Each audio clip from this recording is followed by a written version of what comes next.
Guys, I am learning something that is so beautiful about God. And I mean, sometimes it's really that God just spoke a word and you are so excited about that word, you step out in faith, and then you realize that once you step out, you walk into this dry land or into this wilderness. And as humans, we have expectations that after God has spoken, sometimes you're like, oh, this is gonna be my best season yet, and it's gonna be amazing. I'm gonna step into so many great things, I'm gonna get so many rewards, and then you step out, you realize that you're stepping out into the wilderness or into the dry land. And I think even the Israelites, I don't think they expected themselves to walk through the wilderness on their way to the promised land. And I feel like that is where faith stands strong, because it is like the moments of transition. And I feel like in this end of the year, so many people that have received word from God beginning of the year, maybe you didn't get it the way that you wanted it to be. You haven't gotten the rewards, or you haven't gotten exactly the promise that you expect to be stepping into. And maybe you're asking yourself, the year is almost over, God. I don't know what you're doing.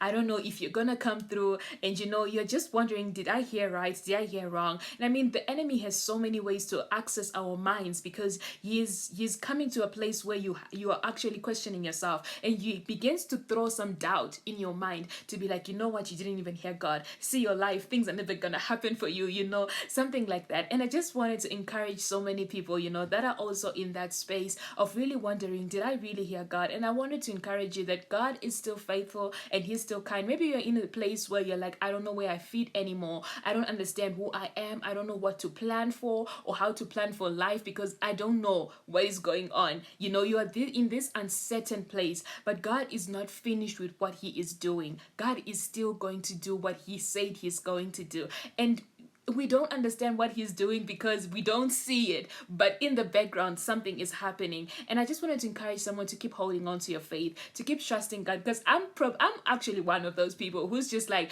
I've had so many disappointments throughout the year, and I had so many expectations that were not met. And all those tears that you have cried throughout the year, I just wanted to encourage you that God has seen them, and God is still faithful. He's still kind. One thing about God that is amazing is that his character doesn't change. For us, we change because we have feelings, and our feelings are fickle. We change over time how we feel, but God's character is still the same yesterday, today, and forever. He's still faithful. He's still going to do miracles. He's still going to be the one who makes all things work together for your good. So I just wanted to encourage someone who stepped out in faith through the beginning of the year, and things haven't been the way that you expected them to be, and it's just been a long process of transition. I want you to know that God is going to give you your place. He's going to give you the promise that he gave you from the beginning of the year. And I want you to keep trusting him because he's faithful.